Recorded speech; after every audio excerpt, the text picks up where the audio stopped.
2011 मधील ICC cricket world cup final match Sri Lanka versus Bharat. मुंबईतील Wankhede stadium आणि देशाची आशा भारताच्या संघावर. भारताने 1983 नंतर वर्ल्ड कप जिंकले नव्हते. स्पर्धा खूपच तीव्र होती, दबाव प्रचंड होता आणि संपूर्ण देश विजेतेपदासाठी आतुर होता. श्रीलंकेने पहिल्यांदा बॅटिंग करत 275 धावांचे आव्हान भारतासमोर ठेवले. सुरुवातीला भारताचे रन्स अत्यंत खराब होते. भारतातील 2 महत्त्वाचे बॅट्समन लवकर आऊट झाले, ज्यात क्रिकेटचा दिग्गज सचिन तेंडुलकरचाही समावेश होता. प्रेक्षक सुन्न झाले. संघावरचा ताण वाढत चालला होता. याच क्षणी भारताचा कॅप्टन MS धोनी याने स्पर्धेत फारशी चांगली कामगिरी नसतानाही स्वतःला बॅटिंगसाठी पाठवण्याचा निर्णय घेतला. त्याला माहीत होते की संघ त्याच्या नेतृत्वाकडे पाहत होता आणि प्रेशर प्रचंड होते. कोट्यवधी चाहते त्याच्याकडे अपेक्षेने पाहत होते. धोनी जेव्हा मैदानावर फलंदाजीसाठी उतरला तेव्हा परिस्थिती तणावपूर्ण होती. प्रत्येक बॉल महत्त्वाचा होता, प्रत्येक रन मौल्यवान होता आणि कोणतीही चूक पराभव निश्चित करणारी होती. पण धोनीने कोणताही घाईचा किंवा भीतीचा भाव दाखवला नाही. त्याच्या डोळ्यात आत्मविश्वास होता आणि त्याच्या खेळात पूर्णतः आत्मनियंत्रण, सेल्फ कंट्रोल होते. त्याच्या संयमित वर्तनामुळे त्याच्या संघातील खेळाडूंना धीर मिळाला. हुशारीने निर्णय घेत त्याने त्याच्या बॅटिंगचा वेळ चांगला साधला. योग्य वेळी योग्य शॉट्स खेळले आणि जोरदार फटकेबाजी केली. शेवटच्या काही धावांची गरज असताना धोनीने सामन्याचा शेवट एका भव्य षटकाराने केला आणि भारताला विजेतेपद मिळवून दिले. स्टेडियममध्ये जल्लोष झाला आणि 28 वर्षांनंतर भारत वर्ल्ड चॅम्पियन बनला. धोनीचे नाबाद 91 धावाचे योगदान हे त्याच्या दबावाखाली खेळण्याच्या क्षमतेचे आणि आत्मनियंत्रणाचे उत्तम उदाहरण होते. आत्मनियंत्रण हे खऱ्या नेतृत्वाचे आणि यशाचे चिन्ह आहे. प्रचंड ताण आणि आव्हानात्मक परिस्थितीत शांतता आणि फोकस राखणे अत्यंत महत्त्वाचे असते. धोनीने आपल्या भावना नियंत्रणात ठेवल्या आणि त्याच्या संयमामुळे त्याने संघाला विजयाच्या दिशेने नेले. धोनीचे शांत नेतृत्व आणि प्रचंड दबावातही घेतलेले योग्य निर्णय आपल्याला दाखवतात की आत्मनियंत्रण हे आयुष्यात यश मिळवण्यासाठी आवश्यक घटक आहे. एकदा हेमिंग्वे यांना विचारले गेले की तुम्ही धैर्य कशाला म्हणता? हेमिंग्वे म्हणाले, धैर्याचे खरे अधिकारी तेच आहेत जे दडपणात असतानाही स्थिर आणि पूर्ण नियंत्रणात राहतात. तुमच्याकडे खूप ज्ञान आहे, परंतु तुम्ही बोलण्यापासून स्वतःला थांबवू शकत नाही, तर लोक तुमची चांगली गोष्ट ऐकणेही थांबवतील. तुमच्याकडे खूप ताकद आहे, परंतु तुम्ही तुमच्या हातापायांवर नियंत्रण ठेवू शकत नाही, तर तुमचे मित्र सुद्धा तुमचे शत्रू बनतील. सेल्फ कंट्रोल शिवाय तुमची प्रत्येक शक्ती निष्फळ होईल आणि ते तुमच्या निराशेचे कारण बनेल. तुम्ही स्वतःबद्दल समाधानी राहू शकणार नाही.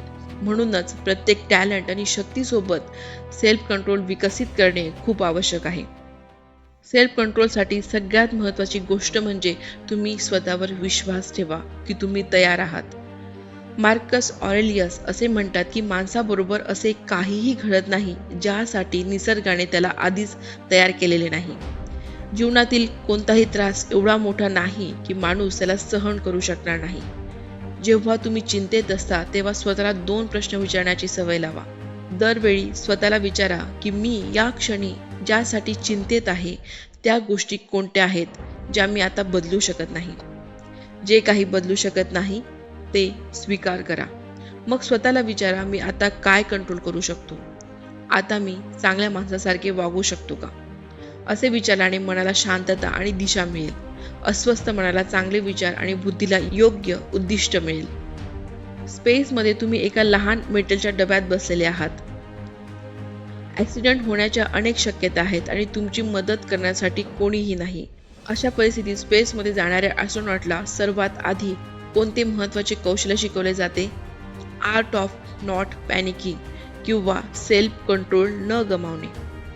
कारण एकदा का तुम्ही सेल्फ कंट्रोल गमावले तर तुम्ही नियम, ट्रेनिंग आणि गेम प्लॅन फॉलो करू शकत नाही. जे सोपे होते तेही चुकीचे करू लागता. त्यामुळे ॲस्ट्रोनॉटला सर्वप्रथम सेल्फ कंट्रोल शिकवले जाते. यात त्यांना दररोज असे लाईव्ह चॅलेंज दिले जातात की फक्त 20% ऑक्सिजन शिल्लक आहे आणि इंजिन काम करत नाही. तुम्ही काय कराल? वारंवार अशा चॅलेंजला सामना केल्याने आणि चुका सुधारल्याने सेल्फ कंट्रोल विकसित होत जातो. Understand your triggers. तुमचे ट्रिगर्स समजून घ्या.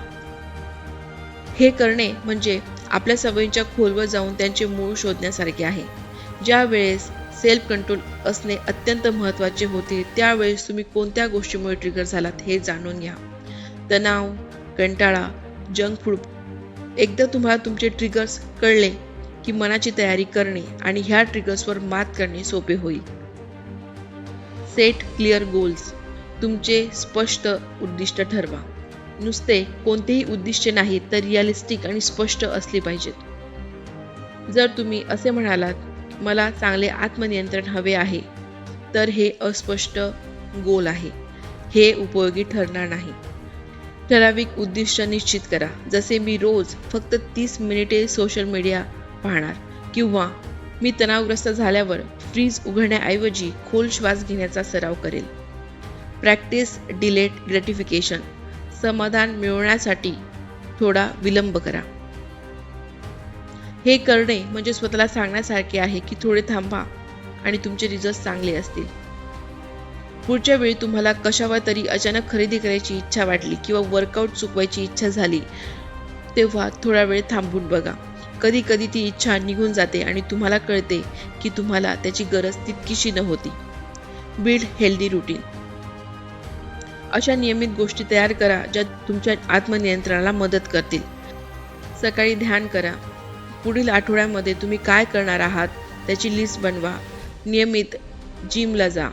जे तुमच्यासाठी योग्य आहे आणि ध्येयाकडे नेण्यास पूरक आहे ते करा. नियमितता निर्णय घेण्याची गरज कमी करते आणि त्यामुळे आत्मनियंत्रण सोपे होते. Kind to yourself. कधी कधी तुम्ही चुका कराल आणि ते ठीक आहे. स्वतःवर राग काढून काहीच साधता येणार नाही. चुका स्वीकारा, त्यातून शिका आणि पुढे चला. पश्चाताप ही एक अनियंत्रित इमोशन आहे. जर तुमच्याकडून काही चूक झाली असेल किंवा तुमच्याबरोबर काही चुकीचे घडले असेल तर त्यावर स्वतःला शिक्षा देत खूप विचार करत रिग्रेट करू नका. नाहीतर जे शिकण्यासारखे आहे, जे तुम्हाला चांगले बनवण्यास मदत करणार आहे ते देखील तुमच्याकडून निघून जाईल. दलाई लामा म्हणतात, when you lose don't lose the lesson. जेव्हा तुम्ही हराल तेव्हा धडा गमावू नका. तेव्हा तुम्ही त्यातून काय शिकलात ते गमावू नका. आत्मनियंत्रण म्हणजे स्नायू आहे आणि प्रत्येक चूक ही ते मजबूत करण्याची एक संधी असते. जितक्या जास्त वेळा तुम्ही सतत आत्मनियंत्रणाचा सराव कराल तितके तुम्ही मजबूत होणार. जसे तुमचे आत्मनियंत्रण वाढेल तसे तुम्हाला तुमचे जीवन खऱ्या स्वरूपाशी सुसंगतपणे घडवण्याची क्षमता मिळेल.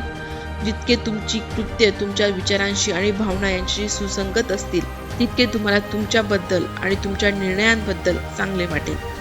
प्रत्येक वेळी जेव्हा तुम्ही तुमच्या घेतलेल्या निर्णयाबद्दल समाधानी असाल तेव्हा तुमचा आत्मसन्मान आणि आत्मविश्वास वाढेल. तुम्ही आपल्या मनातही ते करण्यास सक्षम आहात हे दूर कराल. आत्मनियंत्रण ही ताकद आहे. तुम्हाला अशा पातळीवर पोहोचावे लागेल जिथे दुसऱ्याच्या क्षुल्लक कृतीवरून तुमची मनस्थिती बदलणार नाही. दुसऱ्यांना तुमच्या जीवनाचा मार्ग ठरवू देऊ नका. तुमच्या भावनांना तुमच्या बुद्धीवर ताबा मिळवू देऊ नका. आता तुम्ही स्वतःसाठी स्वतःला सिद्ध करा.